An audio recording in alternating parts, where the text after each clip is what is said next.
আছেন? জি আলহামদুলিল্লাহ, আপনাদের দোয়ার বরকতে আল্লাহ পাক রব্বুল আলামিন ভালো রেখেছেন,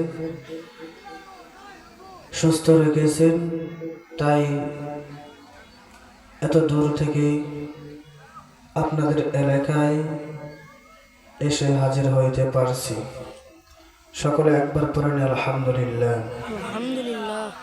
সময় বেশি নাই, আমার যেহেতু একদম সময় কম, আমার পরে দুইজন আলোচক আছে।